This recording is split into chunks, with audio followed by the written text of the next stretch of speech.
Pourquoi je suis là aujourd'hui? Parce que Salim et Claude, donc le comité anti-Linky, m'ont invité et m'ont demandé d'abord de participer aux journées de la régénération, on passera là-dessus, et puis ensuite en me disant est-ce que vous êtes prête à intervenir aussi avec les Gilets jaunes? Et j'ai dit oui, bien sûr. Pourquoi pas? Parce que moi, je parle à toutes les personnes qui veulent m'écouter et parce que je pense que si on n'arrive pas à faire des choses ensemble, jamais on n'arrivera à rien. Donc finalement, je pense que même si vous n'êtes pas extrêmement nombreux aujourd'hui, certainement ma voix risque de porter davantage avec vous qu'elle ne portera aux journées de la régénération, où on m'a bien expliqué que pour se sauver, il faut d'abord se sauver soi-même, son corps, etc. Alors en tant que médecin, je suis tout à fait d'accord qu'il faut prendre soin de son corps, qu'il faut éviter de fumer, de boire trop d'alcool. Je suis à 500% d'accord, donc vous ne me ferez pas dire le contraire. Mais par contre, ça ne suffit pas. Au cours de ma carrière, moi j'ai vu doubler, plus que doubler, le nombre de cas de cancer dans le monde, puisque je travaille surtout sur le cancer. Alors bien sûr, la population a augmenté, bien sûr, les gens vivaient à l'imparfait plus vieux. Maintenant, on commence à voir la courbe repartir en sens inverse. Et même si on regarde les cancers de l'enfant, qui est le sujet qui me préoccupe le plus, les enfants, ils ne sont pas plus vieux aujourd'hui qu'ils l'étaient il y a 25 ans, et ils ont quand même davantage de cancers aujourd'hui qu'ils n'en avaient il y a 25 ans. Alors, qu'est-ce qui a changé en 25 ans? Pas la génétique. On parle toujours de génétique quand on parle de cancer, et si vous voulez avoir un prix Nobel de médecine, il vaut mieux travailler sur la génétique. Mais ça, chez l'être humain, ça ne change pas en 25 ans. Et ceux qui disent qu'on va s'adapter à un environnement pourri, qu'on va s'adapter à des radiations, oui peut-être, mais il faudra des centaines, voire des milliers d'années. Donc ça viendra peut-être un petit peu tard, peut-être que d'ici là, on sera tous grillés. Donc la génétique, out. Le mode de vie, certainement. Mais de nouveau, si on regarde les enfants, leur mode de vie n'a quand même pas extraordinairement changé. Alors qu'est-ce qui a changé en 25 ans? Eh bien, tout le reste a changé. En particulier, notre environnement. L'eau que l'on boit, l'air que l'on respire, la nourriture que l'on mange, le sol dans lequel on fait pousser les légumes et les objets qu'on utilise tous les jours. Et là, si on regarde ce qui se passe, la présence de cancérogènes, c'est ce qui augmente le risque de faire un cancer, a explosé. Aussi bien les produits chimiques, c'est l'histoire des pesticides, du Roundup plus que du glyphosate lui-même, des retardateurs de flammes, des meubles qui sont faits en panneaux compressés et qui relarguent du formaldéhyde, de tout ce qu'on veut, des centaines de produits chimiques qui ont été mis dans notre environnement, et également ce qu'on appelle des agents physiques. Donc là, ce sont les radiations. D'une part, les radiations qu'on appelle ionisantes, ça, c'est ce à quoi vous êtes exposé s'il y a un incident ou un accident nucléaire, ou même s'il n'y a pas d'incident, mais que vous habitez à proximité des centrales, ou que vous vivez près de ces déchets nucléaires dont personne ne sait quoi faire, dont on garde une partie en France. Maintenant, apparemment, on est presque à saturation, et dont on balance généreusement le reste, aussi en Afrique, notamment au Niger, au milieu du désert, en me disant, mais il n'y a personne dans le désert. Il n'y a pas personne dans le désert. Dans le désert aussi, il y a des gens, il y a des peuls, il y a des animaux, et de toute façon, c'est inacceptable. Donc, il y a longtemps que je raconte ça, et on me dit, ouais, mais bon, non. Et puis maintenant, on vient de découvrir il y a 15 jours que, par exemple, dans la région du Niger, où on a stocké le plus de déchets nucléaires, même l'eau est radioactive. Donc, évidemment, il y a des problèmes. Les radiations non ionisantes, ça, c'est ce que l'on a avec la téléphonie mobile, avec le four à micro-ondes, avec les écrans plats de télé, avec, à l'origine, essentiellement les radars, notamment les radars militaires.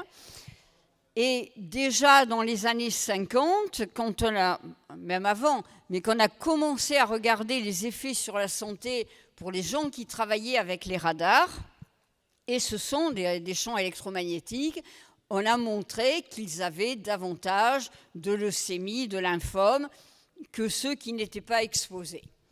Et puis après, on a créé les fours à micro-ondes et on a inventé ce téléphone portable que nous avons tous. Au départ, le téléphone servait à téléphoner.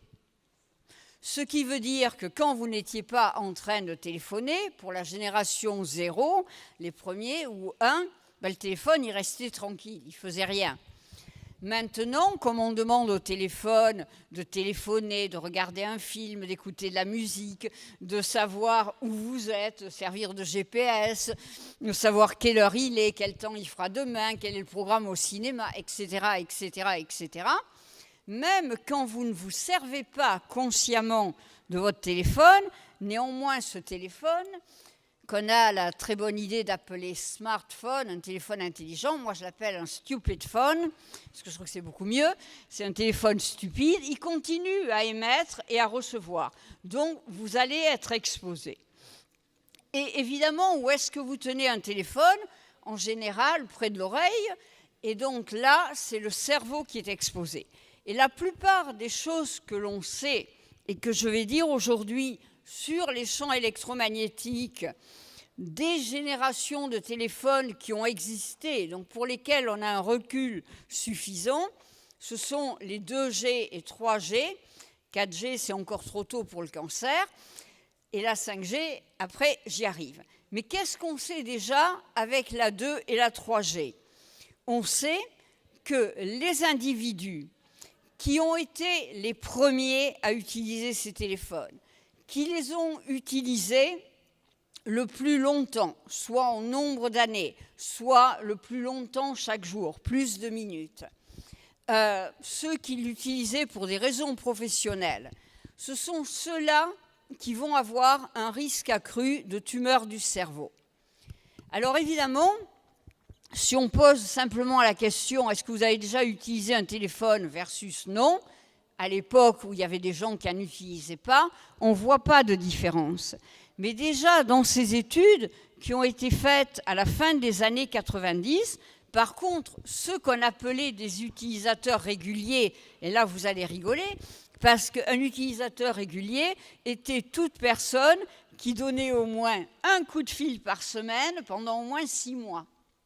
Donc, bon, mais ces utilisateurs réguliers, et notamment ceux qui utilisaient tous les jours, ont un risque accru de tumeur du cerveau. Alors, on pourrait me dire, oui, mais avant, il y avait les fours à micro-ondes. Les fours à micro-ondes, on ne voit rien. Et ça, c'est le grand problème, finalement, des champs électromagnétiques, c'est qu'on ne les voit pas. C'est comme le monoxyde de carbone. Quand vous avez un appareil de chauffage qui est mal réglé, vous ne le voyez pas, vous ne le sentez pas, et ça peut vous tuer. Les champs électromagnétiques, c'est pareil, vous ne les voyez pas, vous ne les sentez pas. Alors maintenant, il y a des détecteurs que vous pouvez acheter et qui se remettront à faire... Donc vous sentirez qu'il y a quand même quelque chose, même si vous ne le voyez pas. Mais même dans l'utilisation du four à micro-ondes, moi j'en avais un. Et je sais que quand mes gamins étaient petits, je leur disais qu'ils pouvaient mettre la nourriture dedans, mais de ne pas la regarder cuire.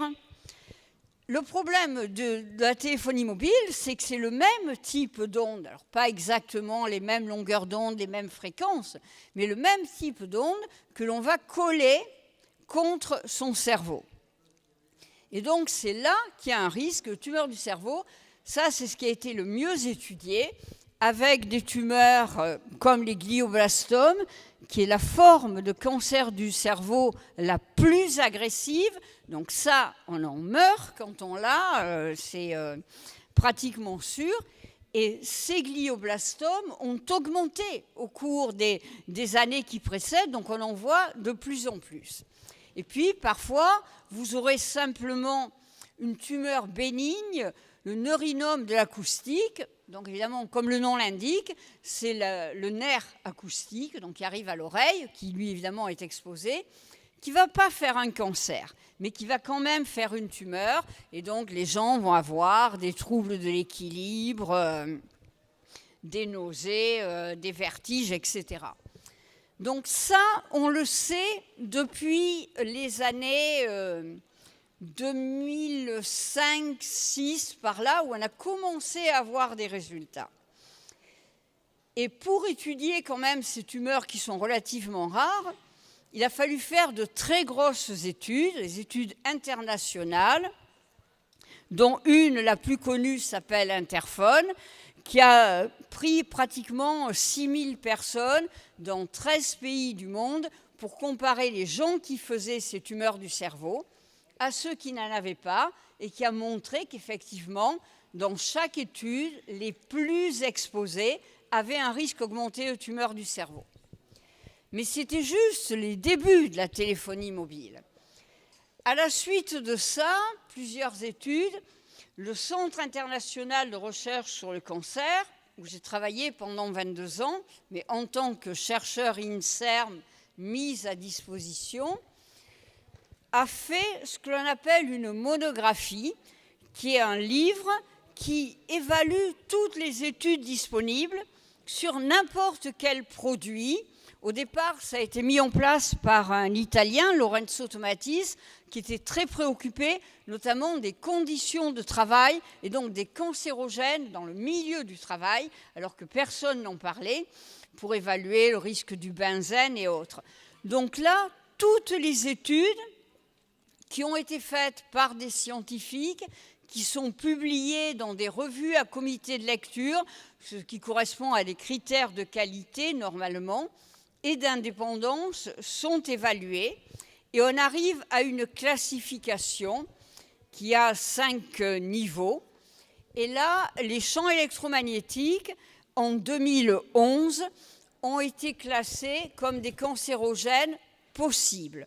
Donc en disant, il y a quelque chose, mais on n'est pas encore sûr. Et je pense que ça correspondait à l'état des connaissances en 2011.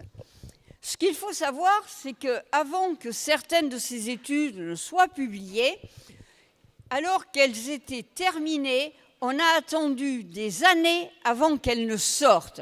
Et elles sortaient par morceaux, heureusement, pays par pays, parce que finalement, les investigateurs et investigatrices de ces 13 pays n'arrivaient pas à se mettre d'accord sur les mots à mettre autour des chiffres. Et donc, tout a été fait pour minimiser au maximum les phrases. Donc, ils n'ont pas dit que ça entraînait les tumeurs du cerveau. Ils ont dit que oui, il y avait une association, mais juste dans un groupe. Et donc, peut-être c'était dû au hasard, etc. Donc, malgré cette dilution, ça a quand même été classé comme cancérogène possible. Et depuis, on a continué. D'autres études ont été faites, en particulier chez l'enfant. Parce que l'enfant, en général, ou le fœtus, avant même sa naissance, est beaucoup plus sensible que l'adulte à un cancérogène quel qu'il soit, qu'il s'agisse de produits chimiques ou de radiation. Et en particulier pour les tumeurs du cerveau et les gamins, le cerveau de l'enfant est beaucoup plus riche en liquide, en eau, que le cerveau de l'adulte. Or, l'eau absorbe les radiations. Donc, quand le gamin est exposé, déjà, même s'il était exposé que sur la même distance, comme évidemment sa tête est plus petite, les structures les plus centrales du cerveau vont être exposées. Et donc, il y avait déjà un chercheur suédois, Ardell, qui avait montré que si les gens étaient exposés au téléphone avant 20 ans, le risque était plus important. Donc maintenant, vous avez des gamins de 2-3 ans qui jouent avec des téléphones. Et en plus, évidemment, leur crâne est beaucoup plus fin. Il faut du temps pour qu'ils grandissent. Donc, ils sont encore plus exposés. Donc, il y a eu une étude qui avait été faite sur les tumeurs du cerveau de l'enfant, céphalo, et cette étude n'a pas été prise en compte lors de l'évaluation du cirque. Pourquoi ? Parce qu'elle est sortie, comme par hasard, 15 jours après que l'évaluation ait été faite. Mais quand même, dans le groupe qui a évalué les études, ils savaient que cette étude existait. Et cette étude, selon moi, est une étude qui était positive parce que toutes les mesures du risque, peu importe comment on les appelle dans notre jargon épidémiologique, étaient plus grandes que 1, ont montré qu'en fait, les enfants avaient un risque. Mais comme l'étude était trop petite, ça n'atteignait pas ce que l'on appelle dans notre jargon un niveau de signification statistique, donc ils ont osé écrire que cette étude donnait des arguments contre une relation causale avec la téléphonie mobile. Et pour moi, c'est non éthique. J'ai même utilisé des mots plus forts que ça qui m'ont valu énormément d'ennuis. J'ai failli passer en procès en diffamation, mais peu importe, c'est quand même quelque chose qui est inacceptable. Alors après, une autre grande étude a été faite, Moby Kids, et ça, je veux que vous reteniez ce mot, Moby comme mobile, Kids, enfant en anglais, parce que Moby Kids, c'est une étude qui a été faite dans 14 pays, où il y aura à peu près 1000 gamins avec des tumeurs du cerveau, enfin gamins et adolescents, c'est de l'âge de 10 à 24 ans, même les adultes jeunes. Donc les grands enfants, les ados et les adultes jeunes. Cette étude a été terminée, la collecte des données, fin décembre 2015. Le 13 janvier 2017, les investigateurs ont dû envoyer un rapport à la Commission européenne, puisque ça avait été financé par la Commission européenne, donc indirectement par l'argent public, par nous tous. Ils devaient envoyer un rapport final. Et ils ont envoyé un rapport final que vous pouvez trouver en ligne, où ils décrivent l'étude, ce qui a été fait, les études de validation, etc., etc. C'est très bien fait. Le seul problème, c'est qu'au niveau des résultats, ils écrivent, j'ai les phrases exactes, mais peu importe, ils écrivent en clair, étant donné l'attention dont fera l'objet cette étude, parce que là, on parle quand même de tumeurs du cerveau chez les gamins, donc bon, et les ados. Nous devons être extrêmement prudents et par conséquent, nous ne donnerons aucun résultat tant que nous n'aurons pas une publication dans une revue scientifique avec revue par les pairs. Très bien.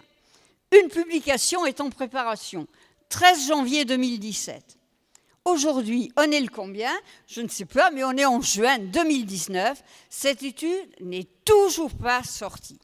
Et donc moi, je passe mon temps à dénoncer ça parce que je me dis que si cette étude est comme l'étude précédente qui avait fait sur les gamins, là, c'est un cancérogène reconnu, il n'y a pas la moindre question, c'est un niveau 1.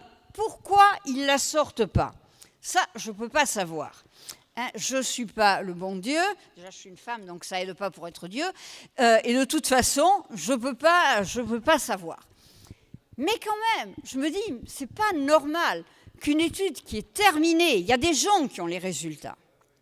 Et je sais qu'il y a certains chercheurs, j'en connais au moins une, qui ne veut rien dire, mais qui sont au bord du suicide par la pression qui est faite sur eux pour qu'ils ferment tous leur gueule.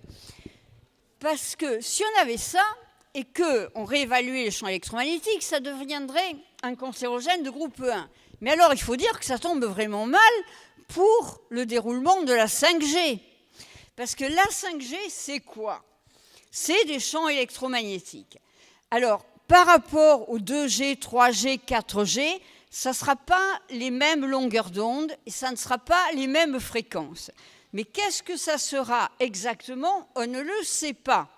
Moi, je ne le sais pas, mais même les opérateurs ne le savent pas exactement. Et donc, c'est pour ça qu'ils ont sélectionné dans le monde entier des villes tests où on va tester la 5G.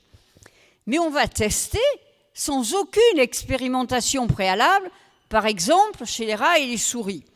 Alors moi, j'aime les animaux, j'ai fait partie longtemps de la Société protectrice des animaux, ça ne m'amuse pas de faire mourir des petits rats ou des petites souris, mais d'un autre côté, je préfère quand même que des rats et des souris soient exposés avant mon petit-fils qui a 3 ans.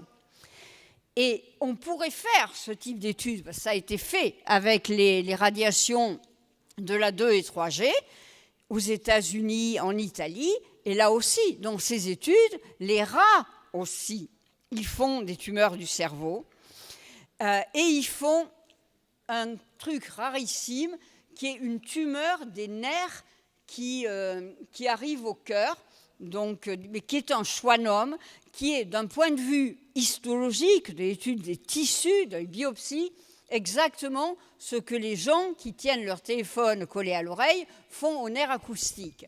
Donc si même les rats, exposés évidemment au corps entier, parce qu'on ne va pas les faire téléphoner, font le même type de tumeur que les humains, c'est quand même un argument de plus.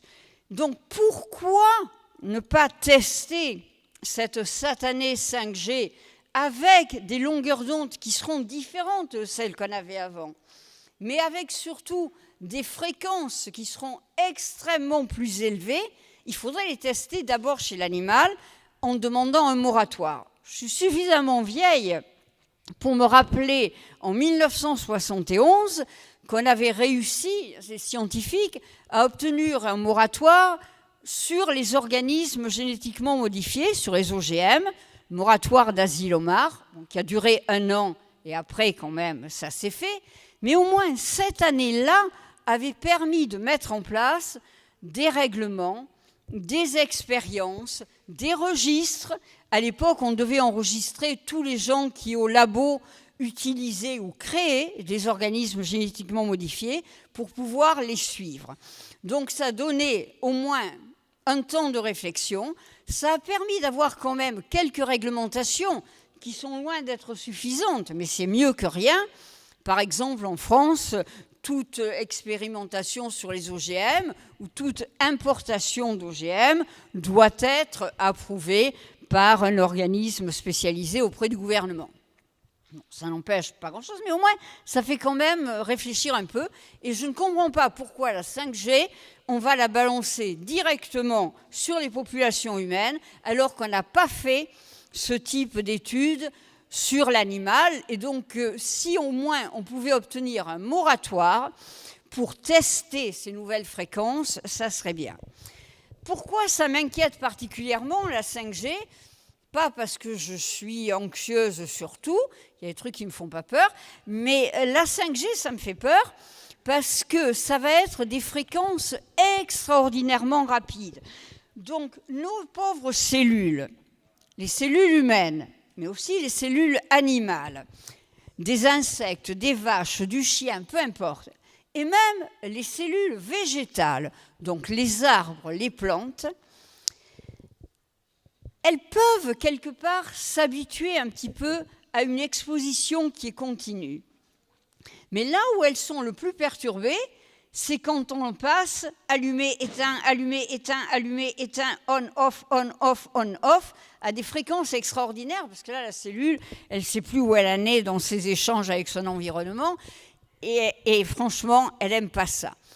Donc ça, on le voit, ces effets sur les cellules, soit sur les cultures cellulaires, et après, on le voit parce que toutes les espèces exposées aux champs électromagnétiques ou aux extrêmement basses fréquences, ça c'est l'histoire des lignes à haute tension ou à très haute tension, non seulement les humains réagissent, mais aussi les animaux. Donc je sais que par exemple à Hendaye, moi je suis basque, alors je m'intéresse à ce qui se passe au Pays basque.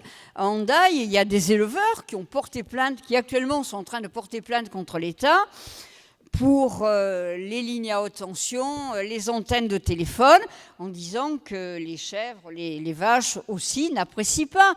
apparemment la production laitière diminue, et il n'y a pas besoin d'être des mammifères.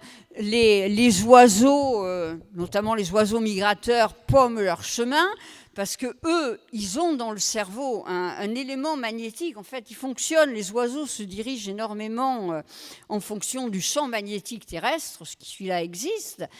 Et là, les oiseaux ne savent plus où ils vont. Les abeilles ne retrouvent pas leur ruche. Donc même ces animaux-là sont impactés. Et puis vous pouvez vous amuser quand vous voyez quelques fourmis par terre sur le sol. Si vous posez à côté votre téléphone, les fourmis vont éviter le téléphone. On n'a pas appris que le téléphone c'est dangereux, mais elles ressentent quelque chose. Parce que comme je vous le dis, votre téléphone il marche en permanence.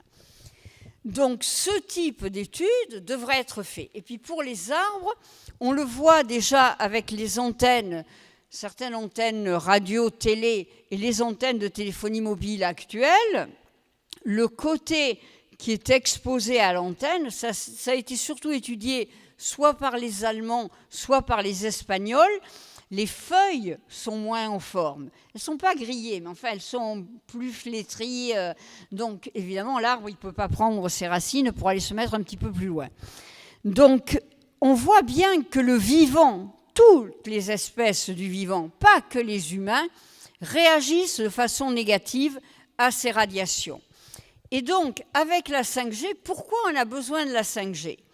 Ils vont vous le vendre, ils vendent les téléphones, puisque je vois que maintenant il y a déjà certains qui sont sur le marché, compatibles 5G même si elle n'est pas encore installée, c'est autour de 1 900 € le téléphone.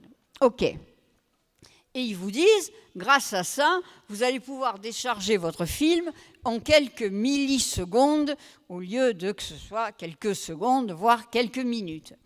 Ça, c'est l'excuse, à mon avis, pour faire passer la 5G. En fait, ce qui intéresse pour la 5G, et pourquoi il y a, entre guillemets, besoin de la 5G, c'est pour les millions d'objets connectés qui veulent mettre sur le marché. Donc, la voiture autonome, les commandes à distance, tout ce qui se passe chez vous, tous ces objets connectés, maintenant même les couches de bébé connectées, au cas où vous ne pouvez pas regarder si la couche est mouillée ou pas, comme ça on vous dira sur le téléphone, changez la couche de votre bébé. Le réfrigérateur vous dira, il est temps d'acheter du beurre. Bon, et là, c'est là qu'on a besoin de transfert d'informations à une échelle qui est des centaines, des milliers de fois ce dont on a besoin simplement pour téléphoner. Et en fait, l'installation de toutes ces antennes, qui devront être extrêmement nombreuses, parce que comme ce sont des longueurs d'onde beaucoup plus courtes, qu'on appelle des ondes millimétriques ou même submillimétriques, elles ne portent pas très loin. Donc il faudra beaucoup plus d'antennes. Ce qui veut dire que même si vous décidez, j'achète pas de téléphone, je ne me sers pas de mon téléphone portable, eh bien, quand vous passerez dans la rue, ou parce que quand même ils disent il faut protéger les femmes enceintes et les gamins, ça fait bien donc ils le disent, je dis mais comment vous faites pour protéger les femmes enceintes et les gamins ? Vous les enfermez dans un camp de concentration où il n'y aura pas d'antenne ? Non. Alors, si vous voulez protéger les femmes enceintes et les gamins, il faut protéger toute la population. Parce que encore à l'heure actuelle, on vit plus ou moins tous ensemble. Donc, c'est pour cela qu'il faudra ces antennes. Et en plus, vous ne les verrez même pas, les antennes, parce que selon les opérateurs, Bordeaux est une ville test, et là, les antennes seront dans les panneaux publicitaires d'éco, dans les abribus. Ça peut être dans les antennes des magasins. Donc, il y a déjà certaines enseignes qui se sont mis d'accord pour que ce soit dans leur enseigne. Ça peut être dans des fosses cheminées, mais ça commence à devenir... Ils feront beaucoup plus sophistiqués que ça, parce qu'elles sont petites, ces antennes. Donc, elles sont faciles à dissimuler, ce qui veut dire qu'on ne les verra pas. Mais le fait qu'on ne les voit pas, ça ne voudra pas dire qu'elles ne marchent pas. Au contraire, elles marcheront. Et plus il y aura de millions d'objets connectés, plus ça marchera. Et je pense que la raison pour laquelle il y a une telle réticence à ce que des gens tiennent des discours anti-5G, c'est pas pour la téléphonie mobile, c'est pas que ça. Ça, c'est la pointe de l'iceberg, c'est tous ces objets connectés qui veulent mettre sur le marché, tout sera connecté.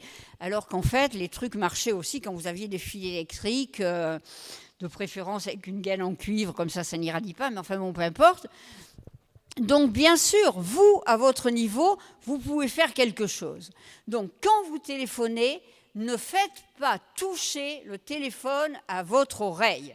Gardez-le à un demi-centimètre, mettez-le en haut-parleur, sauf si c'est vraiment des choses très intimes que vous voulez dire. Et à ce moment-là, téléphonez pas quand il y a 10 personnes autour de vous, vous allez un peu plus loin.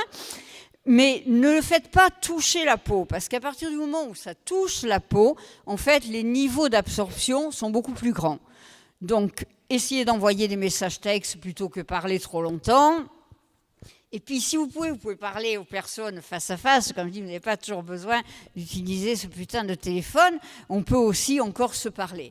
Les gamins, il faut vraiment les protéger. Les femmes enceintes, jamais le téléphone dans la poche de la robe, ni si elles travaillent sur un ordinateur en Wi-Fi, pas de Wi-Fi, de préférence une connexion filaire. Et si vraiment vous n'avez une femme enceinte qu'un ordinateur en Wi-Fi, vous le posez sur une table, pas une table métallique, une table en bois, mais il faut vraiment éloigner toutes ces sources de champs électromagnétiques de votre corps. Pour les hommes, ne pas le mettre dans la poche avant du pantalon si vous voulez que la qualité de votre sperme soit optimale, parce que là aussi, on a montré que quand on expose du sperme à les spermatozoïdes n'aiment pas être à côté d'un téléphone mobile, et en fait, la qualité du sperme, au fil des générations, diminue. Alors, pas suffisamment pour qu'on soit tous stériles, pas encore, mais quand même, la qualité du sperme a énormément changé. Alors, ce n'est pas que la téléphonie mobile. Là, je pense que tous les pesticides et autres perturbateurs endocriniens jouent un rôle très important. Mais en tout cas, évitez quand même de mettre votre téléphone dans la poche avant. Derrière, c'est moins pire, parce que les fesses, c'est quand même un peu moins... Donc, ça explose, mais quand même, c'est encore proche. Et maintenant, on dit qu'il y a beaucoup de cancers qui augmentent de la partie distale du côlon, voire du rectum. Et là, il y en a qui commencent à se poser des questions. Donc, évitez, surtout les hommes, parce que les femmes, en général, on met le téléphone dans le sac. Après, on le cherche, parce qu'on dit « Oui, mon putain de téléphone ». Mais bon, en tout cas, essayez de ne pas le garder près de vous. Et la nuit, éteignez-le. Et si vraiment vous voulez le garder comme réveil, parce que vous n'avez pas un autre réveil, vous le mettez au minimum en mode avion.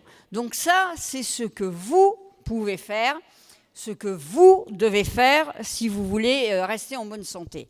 Mais après, le reste, comme m'a dit quelqu'un là au truc Régénère, là, disent oui, mais le reste, on ne peut rien, donc c'est même pas la peine d'en parler, vous ne ferez que faire paniquer les gens. Mais si, le reste aussi, vous pouvez quelque chose. Je pense que les citoyens, et là les gilets jaunes, vous l'avez bien montré, le citoyen devrait pouvoir être entendu, bon sang. Donc c'est pour ça qu'il faut, c'est pour ça que je me donne la peine de venir discuter avec tout le monde, parce que c'est pas vous qui allez pouvoir empêcher de mettre une antenne, et je vous recommande pas de la foutre par terre si elle est là, parce qu'après vous ferez comme Beauvais avec McDonald's, ça finira mal. Mais par contre, il faut quand même faire pression sur les politiques, quelle que soit leur couleur, jaune, rouge, vert, à pois, à losange, je m'en fous, pour leur dire qu'eux aussi, ils seront quand même exposés. Donc, tout le monde sera exposé, y compris leurs enfants, s'ils en ont. Beaucoup n'en ont pas, donc ils ne s'en préoccuperont pas. Les enfants des autres, ils n'en ont rien à foutre. Mais il faut quand même agir en tant que citoyen. Donc je pense que l'information des gens est fondamentale. Le problème, c'est qu'on n'arrive pas à faire passer cette information.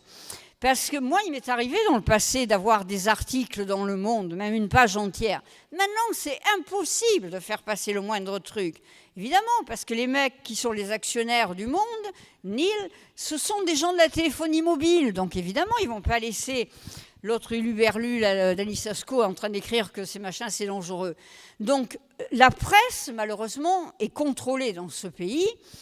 Donc vraiment, je pense qu'il faut revenir au téléphone arabe, le bouche à oreille.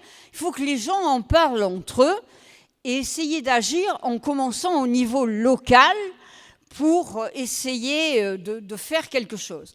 Alors après, le niveau local, ça a aussi ses limites.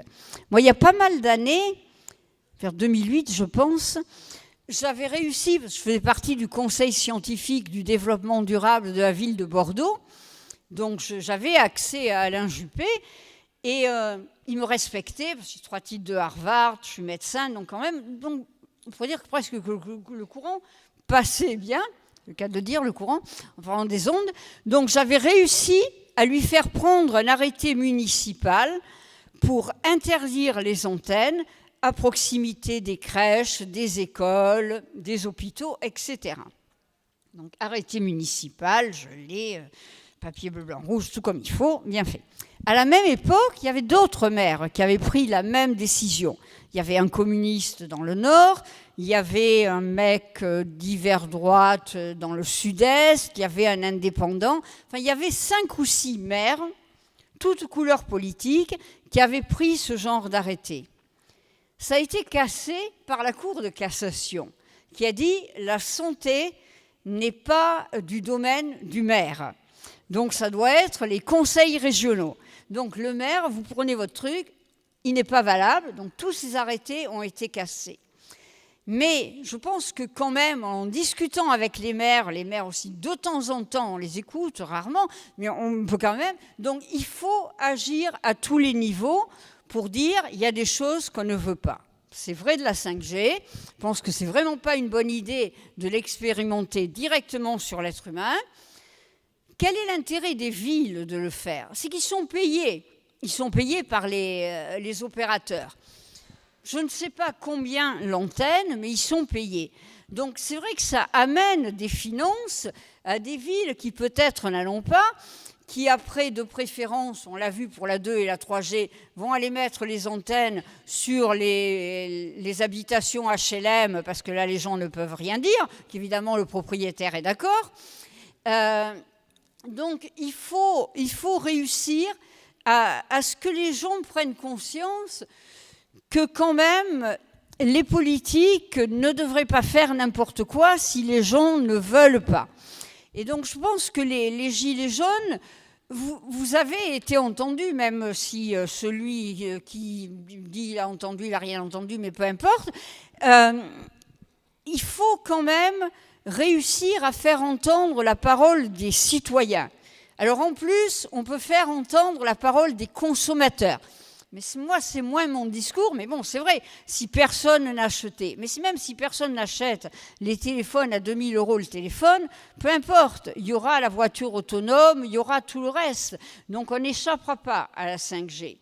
Donc je pense vraiment, c'est à chacun d'entre nous, en tant qu'individu, en tant que parent, si vous avez des enfants, en tant que grands-parents, dans la plupart de ces réunions, il y a plus de grands-parents que de parents, et c'est dommage, parce que les jeunes sont nés là-dedans, ils ne veulent pas entendre ce discours en disant « mais ça, c'est des histoires, là. La vieille, elle nous emmerde ». Mais c'est leur futur. C'est le futur de cette planète, parce que cette planète, elle est en très mauvaise santé. Donc on peut parler du changement climatique, c'est le même combat. C'est pourquoi est-ce qu'on est arrivé à un état aussi lamentable? Je pense, au départ on dit par ignorance, par conflit d'intérêts. Non, parce qu'en fait, ça rapporte à peut-être quelques centaines de multimilliardaires dans le monde.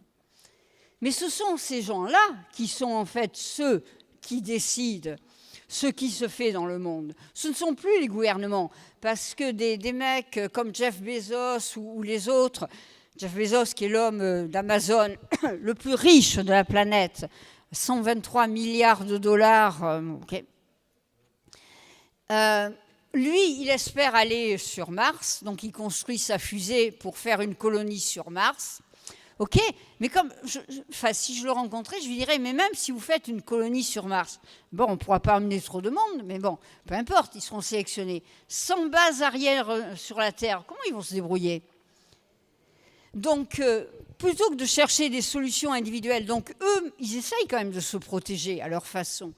Mais on ne peut pas faire crever toutes les populations, et en particulier les gens les plus défavorisés, pour des raisons X, Y ou Z, financièrement, sur le plan de l'éducation, sur le plan des protections sociales, pour que, au lieu d'avoir 123 milliards de dollars, il en ait 200 dans 10 ans, je m'en fous. Mais il est évident que ces gens-là ont quand même des arguments sonnants et trébuchants, sans doute, auprès des gouvernements, auprès des banques. Et eux sont entendus plus facilement que ceux qui essayent de donner l'alerte. Mais en nombre, on est quand même vachement plus nombreux à être exposés et à être ceux qui en paieront les conséquences qu'ils ne sont au sommet. Donc, quelque part, s'il paraît qu'on est encore en démocratie, le plus grand nombre devrait quand même avoir un certain poids. Donc voilà. Donc je pense que la 5G, c'est qu'un exemple. On pourrait discuter des pesticides, du Roundup, de tout ce que vous voulez, si vous avez des questions. Mais c'est un vrai problème. Et il est important que monsieur et madame tout le monde soient au courant et qu'il y a des choses absolument à éviter. Par exemple, il ne faut vraiment pas, ça pour l'instant, il y a une loi, qu'il y ait du Wi-Fi dans les écoles maternelles et même dans les collèges. Pourquoi ne pas utiliser un système câblé, la fibre optique, qui expose beaucoup moins, et puis quand même ne pas arriver à des générations, comme ça arrive maintenant aux États-Unis, vous avez des gamins qui ne savent même plus écrire à la main, donc quand même l'État leur a rappelé qu'apprendre à écrire, quand même, ça fait partie des missions de l'école, parce qu'ils ne savent que taper sur un ordinateur, ils ne savent plus compter, ils ne savent pas regarder une horloge traditionnelle, ils ne savent pas lire l'heure, parce que ça doit être indiqué, il est 3h26, ok. Donc, on est en train de perdre beaucoup, et je pense que la sagesse un petit peu des générations antérieures doit servir, et il faut qu'on arrive à convaincre les jeunes en utilisant peut-être les personnes qu'il faut. Moi, à une époque, quand je m'occupais d'éducation à la santé, j'utilisais, pour parler contre le tabac, parce que quand même le tabac, ça ne fait pas de bien, hein. Ceux d'entre vous qui fument, vous avez intérêt à arrêter de fumer. D'abord, ça vous coûte de plus en plus cher, et puis franchement, ça ne vous fait pas de bien. J'avais une citation de Mick Jagger, j'adore les Rolling Stones, qui disait que la nicotine, c'est la drogue la plus con qui soit. Et en plus, ça donne rien, et en plus, c'est une drogue con qui peut coûter cher. Donc, moi, j'utilisais ce truc de Mick Jagger, mais maintenant, Mick Jagger, on me dit, les Rolling Stones, c'est quoi ce machin? Donc, bon. Donc, il faut trouver les jeunes générations pour avoir l'équivalent, mais parfois, il faut avoir des partenaires inhabituels. On avait fait une campagne aussi, ça, je trouve que c'était assez génial, en Suède, toujours sur le tabac. Et ça, je m'en étais rendu compte en arrivant à une réunion internationale, mondiale, à Pékin, sur le tabac. Puis je vois une fille, mais magnifique. Je me dis, pour un chercheur, celle-là, elle est quand même vachement bien foutue. Bon, ça doit être la maîtresse d'un grand patron de médecine quelconque, parce que ça, on en voit un certain nombre. Et puis non, bon, après, je ne me posais pas la question. Et puis après, on me dit, il faut que vous alliez à la réunion de presse. Je vais à la réunion de presse, et pof, je vois cette fille-là. Je me dis, bon, ça ne doit pas être ça. Et c'était Miss Suède. Et donc, elle me disait qu'en Suède, les candidates au titre de Miss et les candidats au titre de Mister, parce qu'ils avaient toujours les deux en parallèle, déjà l'égalité et la parité, en Suède, devaient être non-fumeurs. Et cette fille, dont le père est mort d'un cancer du poumon, franchement, elle était convaincue de ce qu'elle racontait. Donc, ils utilisaient ces candidates pour aller dans les écoles, expliquer qu'on peut être bien, sexy, etc., sans fumer.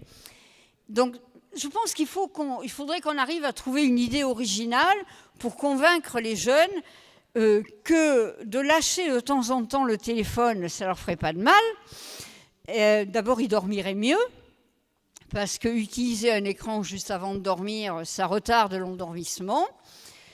Ils auraient une vie sexuelle plus réussie, non seulement plus fertile, mais même plus réussie.